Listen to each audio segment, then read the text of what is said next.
Começamos a melhor aula do MTech, a aula de arte, comigo a professora Cláudia Cedrais e a assistência da professora Paula Brito. Então bora agora para o nosso momento de exposição dos conteúdos.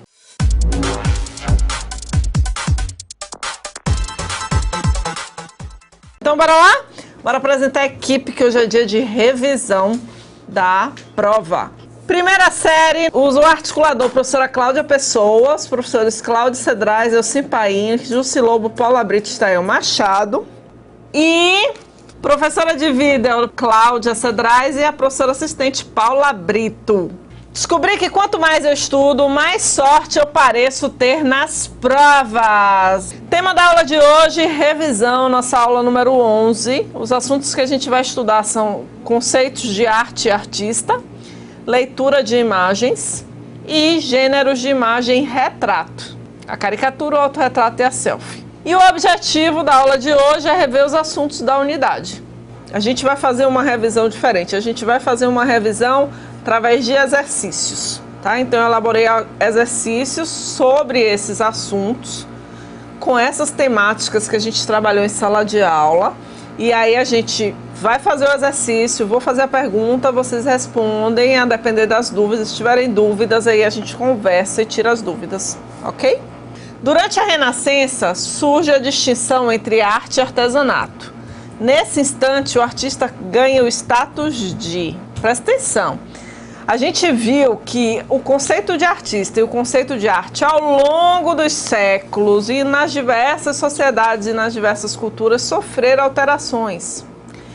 E aí eu quero saber o seguinte, na Renascença, que é quando surge essa diferenciação entre arte e artesanato, ou seja, entre a arte, que é considerada uma atividade mais intelectual, e o artesanato, que é considerado uma atividade mais manual.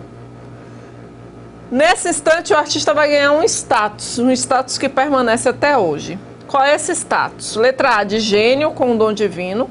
Letra B, artesão, trabalhador comum.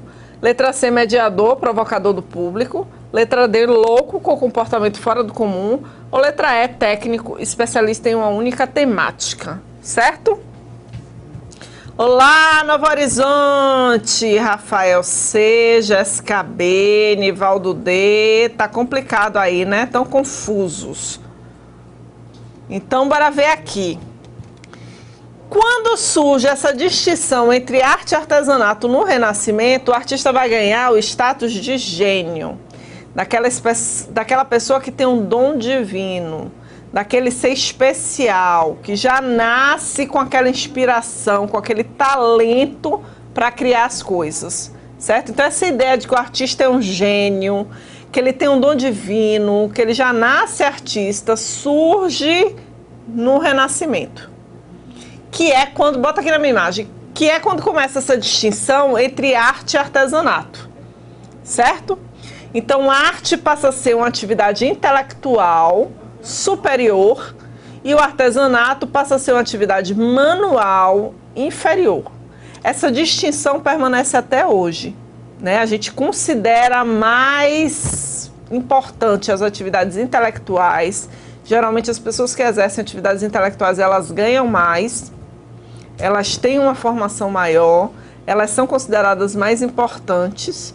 E as pessoas que exercem atividades manuais são consideradas inferiores, ganham menos, certo?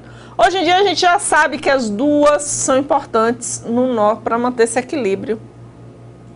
Tanto é importante quem pensa, quanto é importante quem faz. Porque não adianta pensar se não tiver quem faça. Não adianta fazer sem um pensamento, sem uma organização, sem uma disciplina, né? Então, tanto é importante quem pensa quanto quem faz, mas essa distinção vai surgir lá no Renascimento e é lá que o artista vai ganhar esse nomezinho, né? Essa deferência de ser considerado um gênio. Então o artista é aquela pessoa que nasce já gênio. Deus colocou aquele dom nele de genialidade, de uma pessoa fantástica, uma pessoa que não precisa fazer muito esforço, que as coisas acontecem. Hoje em dia a gente sabe que tanto naquela época quanto hoje Essa profissão de artista é uma profissão, além de intelectual, muito braçal também. Não basta apenas pensar nas coisas. Se a gente deixar tudo no campo das ideias, a gente não tem nada, né? A gente precisa concretizar essas coisas, colocar essas coisas no papel, ok? Então, a letra correta é a letra A. É no Renascimento que começa a distinção entre arte e artesanato, olha aí no slide. E é nesse instante que o artista ganha o status de gênio com um dom divino, uma pessoa especial, uma pessoa escolhida por Deus, né? Já veio prontinha para ser artista. Hoje em dia a gente sabe que não é isso. Para ser artista demanda muito trabalho, muita pesquisa, muita dedicação, como em qualquer outra profissão. Muita prática. Muita também. prática, muito exercício, né? É, muito exercício. Perfeito. No século XIX, aí a gente dá um pulo, sai do Renascimento, vai para o século XIX, os artistas conquistam a liberdade criativa, seus trabalhos deixam de ser encomendas de mecenas e passam a ser criações livres. Ou seja, até o século XIX, os artistas eram contratados por um mecenas. O mecenas geralmente dava casa, comida, roupa lavada, um dinheirinho. E esse artista era encarregado de pintar ou esculpir tudo que o mecenas queria, né? Todos os projetos do mecenas. Então ele não tinha muita liberdade criativa. Ele tinha uma liberdade criativa, mas não tinha liberdade do tema, né? De definir, hoje eu vou pintar uma paisagem, não, amanhã eu vou pintar uma natureza morta. Não, ele tinha que pintar o que era determinado pelo mecenas. E aí, nesse novo modelo econômico, que vai mudar, né, no século XIX, como o artista ganha liberdade para fazer o que ele quer, ele já não depende do mecenas. Ele vai depender de outro sistema econômico, que são as galerias que vendem esses trabalhos. Então, no século XIX, os artistas conquistam a liberdade criativa, seus trabalhos deixam de ser encomendas de mecenas e passam a ser criações livres. Nesse novo modelo econômico, onde as galerias vendem esses trabalhos, qual é a função do crítico do museu e da galeria na relação entre o artista e o observador? Acabou o mecenas, acabou aquela pessoa que bancava o artista. O artista tem liberdade de pintar o que ele quer, como ele quer. E aí vai surgir quem? Vão surgir as galerias, os museus, os críticos de arte. Qual é essa relação entre o artista e onde é que fica o crítico do museu e da galeria nessa relação entre o artista e o observador? Então, determinarão o tema, definirão a temática, escolherão os materiais utilizados, serão os mediadores dessa relação, determinarão onde acontecerá a exposição. Tem muita gente confuso, né? Tem gente que diz que ele determina o tema, não vai determinar o tema, quem determinava o tema era o mecenas, então não é essa no século XIX. Não vão definir as temáticas também, porque era a função do mecenas. Escolher os materiais utilizados, o artista ainda escolhia, porque nessa época, bota aqui na minha imagem, o que acontece? Só era considerado obra de arte os trabalhos feitos em pintura com tinta a óleo e as esculturas feitas em mármore ou bronze, certo? Só era considerada obra de arte se o trabalho fosse feito com tinta a óleo, pintura, ou em bronze ou mármore, as esculturas. As coisas são meio complicadas. Então, além do crítico e o dono da galeria, eles vão mediar essa relação, é eles que vão dizer o que é arte e o que não é. Esse artista tem talento, aquele ali não tem talento. Esse artista aqui, o trabalho dele é muito importante. Esse outro artista, o trabalho não é tão importante. Então, quem vai mediar isso entre o artista e o observador são os críticos de arte, os donos de galeria e os museus. Ok? Deixa de ser um mecenas, deixa de ser uma relação direta, né? Eu pago para o meu artista produzir para mim. Eram os mecenas. Agora não, agora o artista tem liberdade, eu posso pintar o que eu quiser.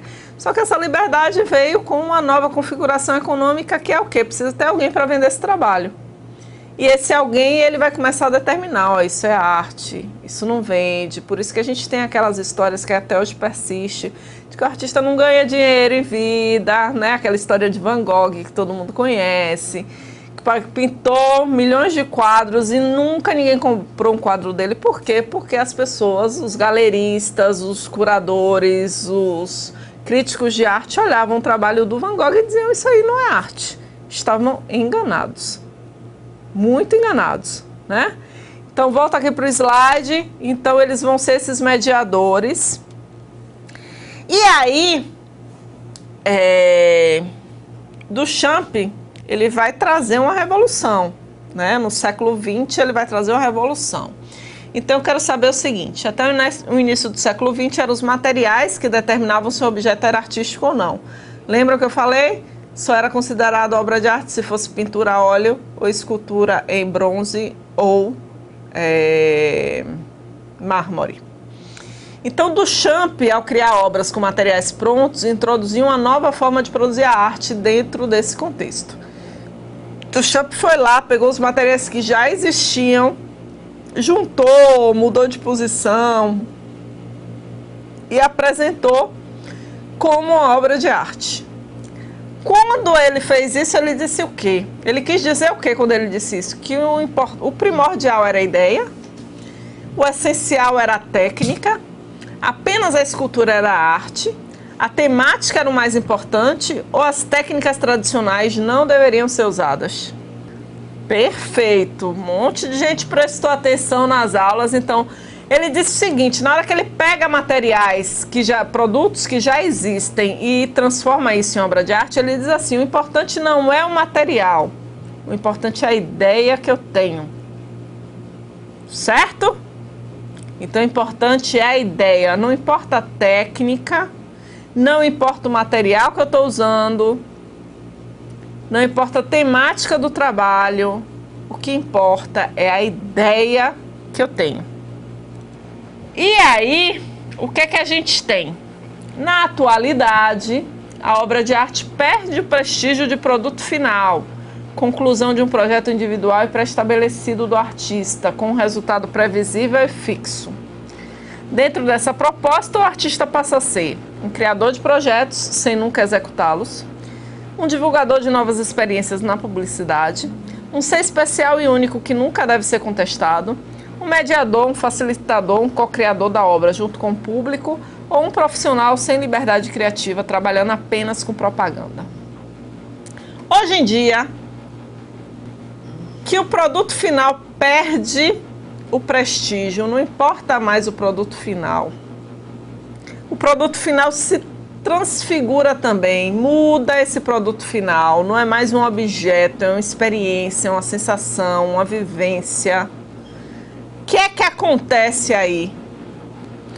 Dentro dessa proposta, o artista passa a ser um mediador, um facilitador, um co-criador da obra junto com o público.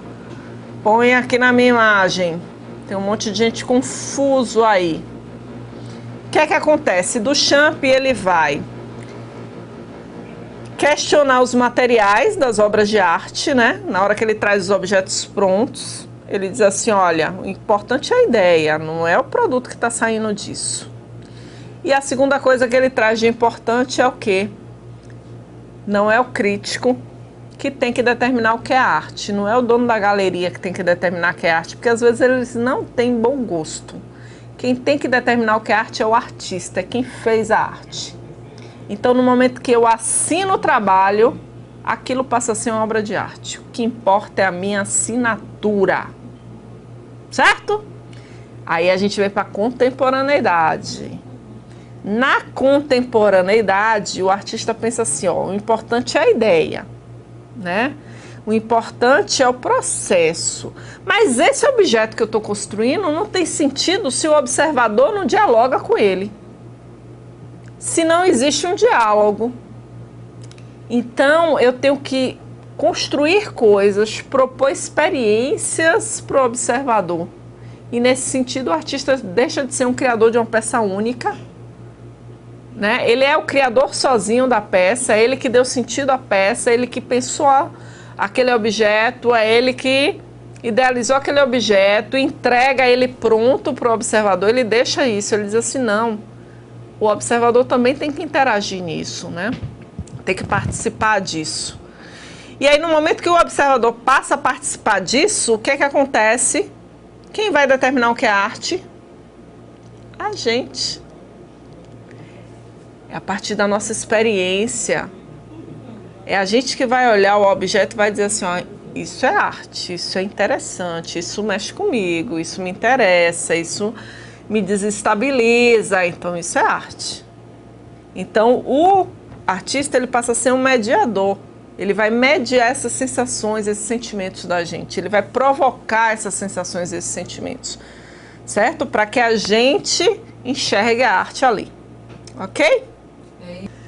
Bora para a próxima questão agora, tá bom? As imagens podem ser lidas e interpretadas. Bora ver aí o slide. Vou mostrar os trabalhos de vocês. As imagens podem ser lidas e interpretadas, revelando sentidos e significados diversos, diferentes, certo? Aí a gente já sai daquele assunto de arte e artista através do tempo e a gente já entra na leitura de imagens. Na leitura interpretativa, o espectador irá, letra A, pesquisar a história da imagem, observar os aspectos formais da obra, definir o significado de cada elemento, observar as cores e texturas do objeto artístico ou colocar o que pensa sobre a obra que está vendo. O pessoal tá confuso, hein? O pessoal tá confuso. Tem A, B, C, D, E.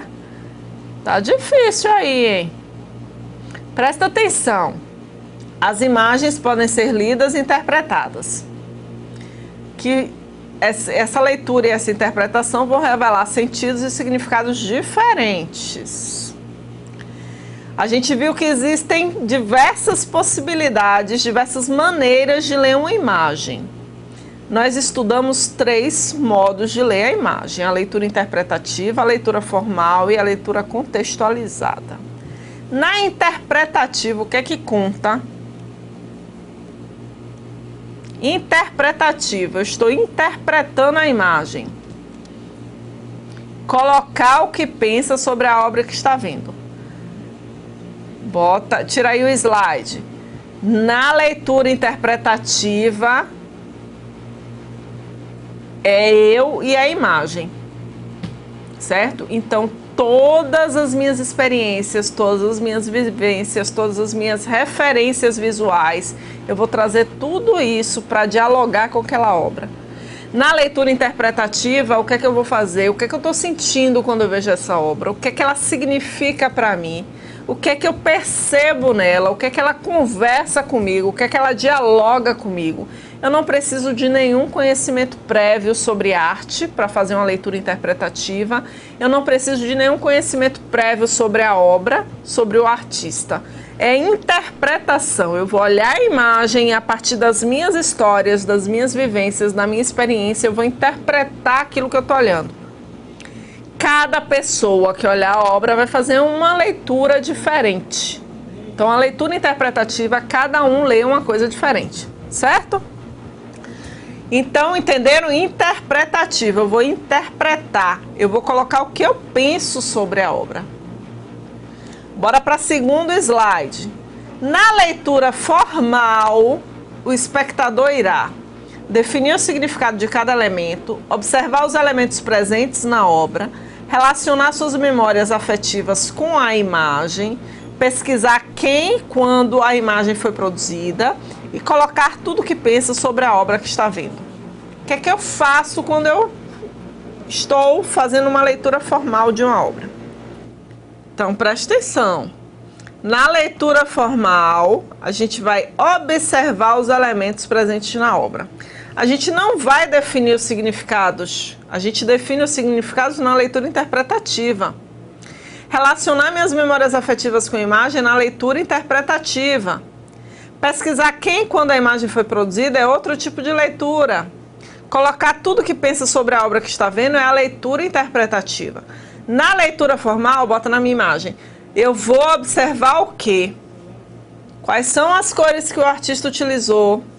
Quais são as formas que o artista utilizou?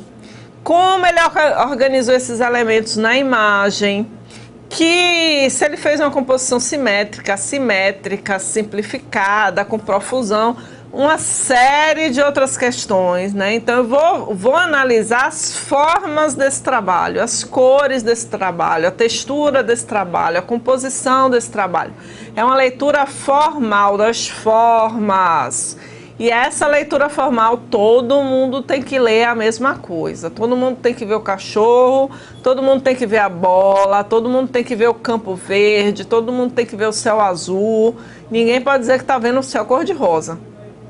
Porque as cores são as mesmas para todo mundo, as formas são a mesma para todo mundo, as referências são a mesma para todo mundo. Certo? A gente analisa apenas o aspecto formal da obra, da imagem. Ok? Ficou claro? Pronto. E na leitura contextualizada, o espectador deverá fazer o quê? Relacionar suas referências imagéticas, observar os elementos formais da imagem, identificar os elementos que compõem a imagem, localizar a obra no tempo histórico e no espaço, expressar seus sentimentos em relação ao objeto. Quando a gente faz uma leitura contextualizada de uma imagem, a gente deve fazer o quê? Porque a gente já falou da leitura interpretativa, que a gente coloca o que a gente pensa sobre a imagem. A gente já falou sobre a leitura formal, que a gente observa as formas, analisa as formas. E agora eu quero saber da leitura contextualizada. Na leitura contextualizada, a gente vai localizar a obra no tempo histórico e no espaço. A gente vai saber quem fez, como fez, por que fez, onde fez. Ok? Então, a leitura contextualizada ou leitura histórica, a gente vai procurar, a gente precisa pesquisar quem foi o artista, por que ele fez aquela obra, em que época ele fez aquela obra, o que aquela obra significava para ele, o que é que ele quis expressar quando ele construiu aquele trabalho. Então, na leitura contextualizada, eu tenho que pesquisar mais informações sobre a obra. Ok? Relacionar minhas referências imagéticas vai ser na leitura interpretativa, observar os elementos formais da imagem na leitura formal, identificar os elementos que compõem a imagem, a leitura formal, e expressar meus sentimentos em relação ao objeto é a leitura interpretativa, certo? Ficou claro? Então vamos que vamos. Na pintura, o retrato se afirma como gênero autônomo no século XIV, após ter sido utilizado no Egito, no mundo grego e na sociedade romana com diversas finalidades. Entre as diversas possibilidades criativas na realização de um retrato, podemos citar: letra A, paisagem e a fotografia; letra B, o autorretrato, a selfie e a caricatura; letra C, a selfie, a fotografia e o desenho; letra D, o autorretrato, a caricatura e a fotografia; letra E, a fotografia, a caricatura e o modelo vivo. Então, retrato, ele vai ser reconhecido como gênero autônomo no século XIV, mas ele surge no Egito, no mundo grego, nas sociedades romanas, com diversas finalidades. Agora, quando a gente vai criar um retrato, quais são as possibilidades criativas do retrato? Gente, fotografia é técnica, certo? Então, ó, letra B. As possibilidades criativas são o autorretrato, que é quando o artista faz seu próprio retrato; a selfie, que é quando a gente utiliza a técnica da fotografia para tirar um retrato nosso, apenas com a fotografia, né? A selfie só existe com a máquina fotográfica. Então eu tiro minha própria fotografia ou minha própria fotografia em um grupo. E a caricatura, que é quando eu faço um desenho, eu faço um retrato de alguém de forma cômica, exagerando alguns detalhes do rosto, certo? Então a letra correta é a letra B. Referências da aula de hoje.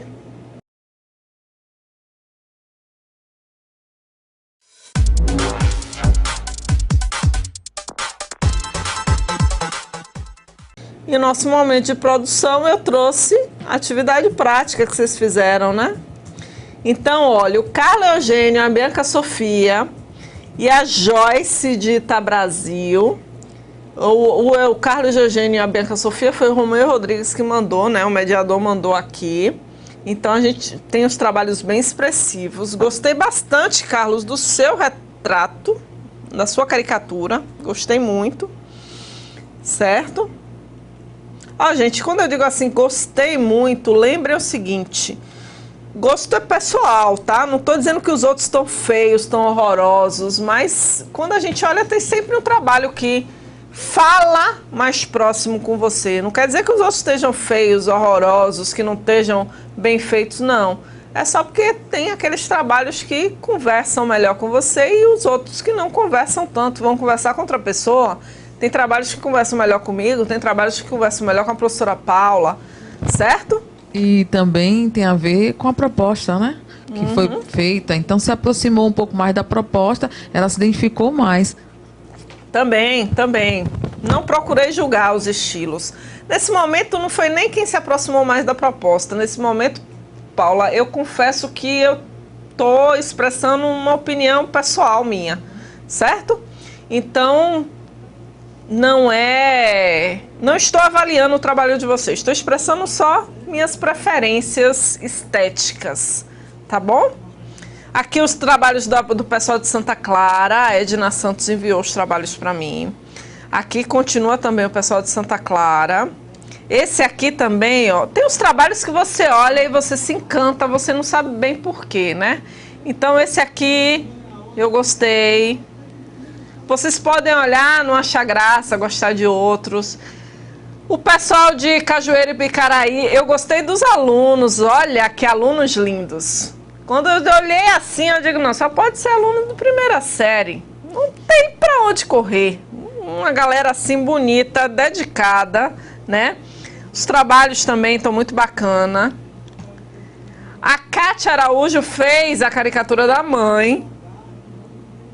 Se bem que eu confesso para vocês que a maioria dos trabalhos estão mais para um retrato do que para uma caricatura, né?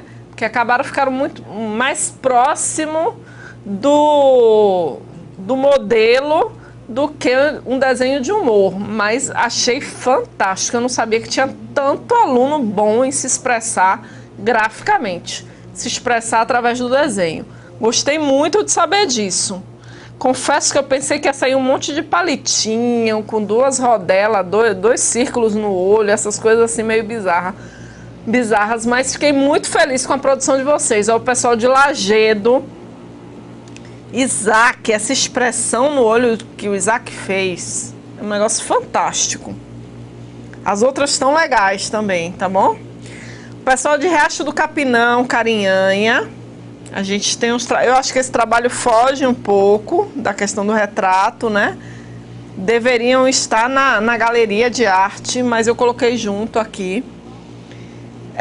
O pessoal de Carinhanha, Agrovila 23, Pablo Henrique e a Letícia Carvalho.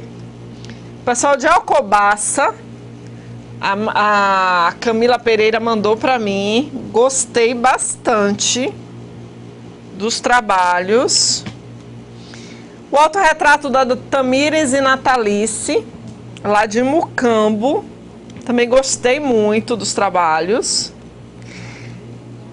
Da MTEC Pituba, a Emanuela mandou para mim os trabalhos. Tem da Maíra, da Fabiola. Continua aqui o pessoal de Pituba, a Maiara.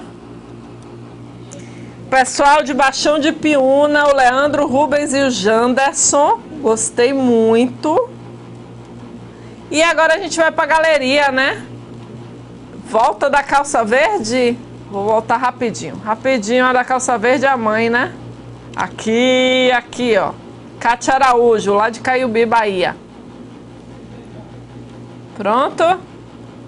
Pronto. Vou voltar de novo aqui, ó, calmamente. E aí é bacana ver que tem umas pessoas que se expressam, né, ocupam o papel todo, tem outras que são mais tímidas, que trabalham ali, um desenho pequenininho no canto do papel. Então é muito interessante a gente ir analisando esses aspectos do trabalho de vocês. Aqui é a galeria do MTech, são os trabalhos que não têm a ver com as aulas práticas da gente, né? São a livre expressão de vocês. Então Pedro Lucas, lá de Mucambo, mandou esses trabalhos pra gente. Gostei muito, Pedro, particularmente desse aqui, ó. Não sei se é seu retrato, seu autorretrato, mas eu achei muito bacana esse trabalho. Certo?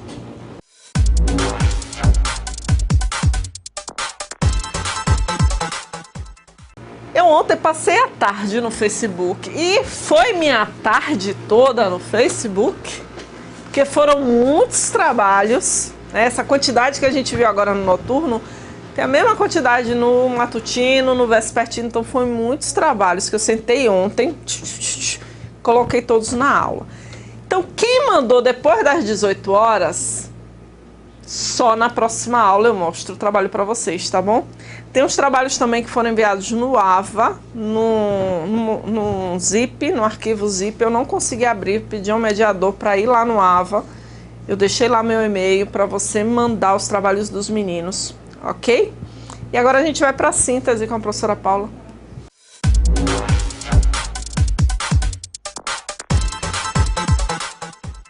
Do que a professora Cláudia Cedrais colocou aqui. A gente começa a falar, entender um pouquinho sobre conceitos de arte e artista.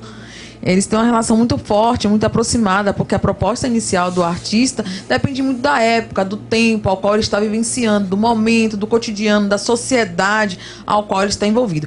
Isso não significa que uma obra de arte ele não faça parte dela. A depender do momento e da época em que ele esteja vivendo, ele vai colocar um pouco vai expressar os seus sentimentos, as suas ansiedades, os seus desejos, mas com a proposta também de provocar, ou outras vezes só para a contemplação. E a partir disso, a gente tem algumas leituras de imagem.